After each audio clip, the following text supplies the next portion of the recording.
I never thought that alcohol would bring to a state where I couldn't even enjoy a holiday without being grief.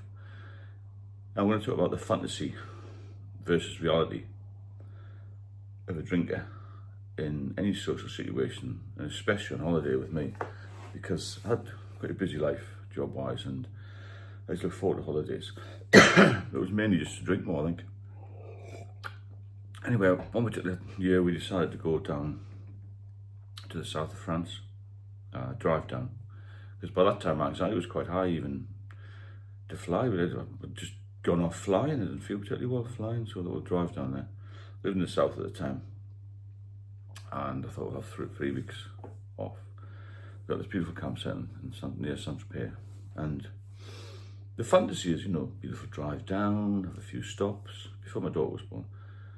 The romance, get to the south of France and have a wonderful stay in the sunshine, and go and have a look at the vineyards, all this sort of thing. Not that I drank wine, but there's some nice things to do. Beautiful port there as well, all that sort of thing. So I'd finished night duty, and we set off down to the ferry port. So I drove about the first hour or so, and I said, well, I fancy a drink. I've been on nights. This is the first day, remember, the first day. And they said, well, it's a bit early to be drinking. I said, well, yeah, I've been awake all night, I've been at work. So 1 or 2. I knew I was going to drink driving in France. So, well, why didn't you just drive down outside Paris or somewhere, scheduled to stay there? About a 3 or 4 hour drive, I think it was, and I'll do the rest of the driving for most of the holiday. Well, as a drinker, you know you can't do that. That's the fantasy, isn't it? So I thought I'll have a couple. Only about an hour and a half in the ferry, but I managed to get about 5 or 6 pints of Stella. I think it was Stella, some sort of Peroni type drink or some strong lager down me. I felt instantly better. Didn't feel tired from night duty. I felt like, whoa, I'm on holiday. Get to Calais, sun's shining, brilliant. Let's get on the road. And obviously she's got to drive. Not happy, obviously, driving the wrong side of the road, but she got used to it. But in the back of the car, I kept I brought a lot of beer with me. Very selfish, I know, but this is just one of the things that happens with alcohol. You become selfish, you become reliant on the booze to have a good time, don't you? You think you're having a good time, but you're not really. So she drove down there. All the time I had a bottle of Stella on. I didn't like cans particularly, but I had these bottles, and I used to have on every set of keys I had a bottle opener. And I had a bottle opener in the car, I had a bottle opener attached to my rucksack, I had a bottle opener everywhere. Nothing worse than needing drink, you can't get a bottle top off. However, I don't know where there, managed to stay somewhere, and then as soon as I got this hotel place outside Paris, it wasn't outside, it wasn't a dead expensive place, never mind. She wouldn't get changed and all that, so I'll just nip out for a quick drink. So I'm in Paris, high as a kite, having a few of these little glasses of lager. Going back years, it was about 10 euros a glass then, never mind. A few of them. So I'd really been drinking from early on in the morning, on the Friday morning it was. And I was sort of not well gone, but merry by that time. So the next day I promised her I would drive. So I went for a meal somewhere. Got to bed reasonably early, but I didn't sneak out, but she went to bed, and I thought, I said, I'm just going to go for a couple of drinks. So here I am wandering around Paris on a few more drinks. Got back about 2 o'clock. I knew I had to get up reasonable time to drive a bit further. And I felt terrible the next day. I had to wait a few hours till I sobered up really. So I'm not going to drink drive. I didn't drink drive, that was one of my pet hates. And I got myself ready. I said, can you just drive the first hour? I drove the first hour, and I'm sitting in the passenger seat thinking, God, I'm so nervous about driving. So bad, Anyway, I managed to drive for an hour or two, and I was so anxious on the motorways, big French toll motorways, I thought, I can't even drive on these motorways. So I thought, I've got to come clean with her. Which is my wife, I should have told her. She didn't know the extent of my drinking, to be honest. Even if you're living with somebody, you don't know how much they're drinking. So she had no idea. She knew I drank a lot, but not to the point of all this anxiety and withdrawals and nausea and sweats and all that sort of thing. So we pulled into this service station, and there was some John there, some police must be doing some roadblocks or something. They didn't stop us, but I'm so nervous looking around, thinking, oh, they're going to stop me. Become paranoid, you see, with a drink. Anyway, she drove a bit further down. We eventually got the campsite quite late, and then had some beer, we drank that, and then the whole holiday just well, it was just a nightmare.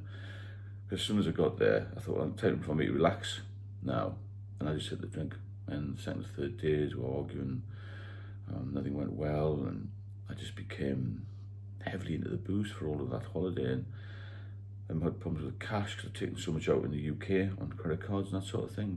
Go to get some cash out and I would take up to the limit. I had loads of credit cards and stuff.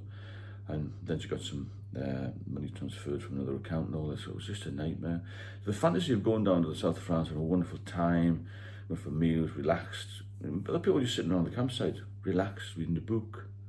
There's a bit of music, maybe having a barbecue. All I was doing was going to the camp shop in the morning. We took, taking a couple of bicycles with us, settling down the camp shop, getting a couple of bottles of beer at 8 o'clock in the morning, and necking them outside the little shop, or even in the shower block. Pretend I had a proper shower. I would just put my head under the water and the shower head and come back. And I'd had a couple of liveness, you see, by then. But when you start early, you've got to carry on early. So by 10 o'clock when people are getting up and I'm making a bit of breakfast or something on these campsites, beautiful weather, beautiful place, and they're planning the day ahead, I'm thinking, well, when am I going to get my next drink? Because the day progresses, you want more, don't you? So I'd pretend, I'll go and get some milk and some bread. So we've got plenty of milk and bread. I said, I might need it for tomorrow. It was always an excuse for me to go off and disappear.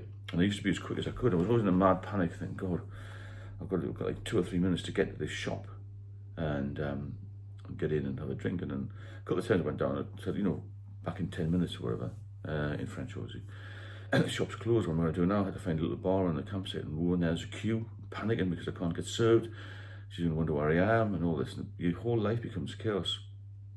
And the whole holiday was a nightmare from start to finish, to be fair. All because of alcohol, because I wanted more. And I became greedy for it.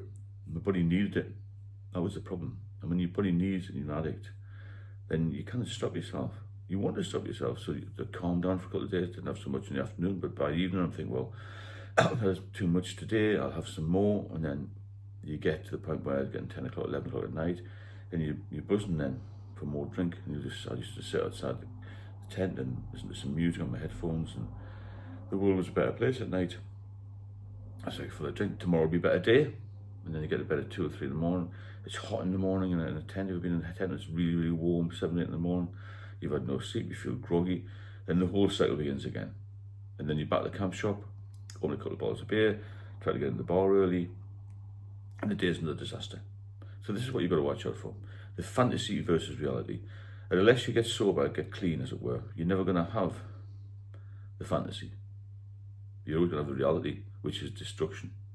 And alcohol will take everything from you. It'll ruin every occasion in the end. It'll ruin your life. It'll take your life. It can kill you. And it kills over 3 million people a year, every single year.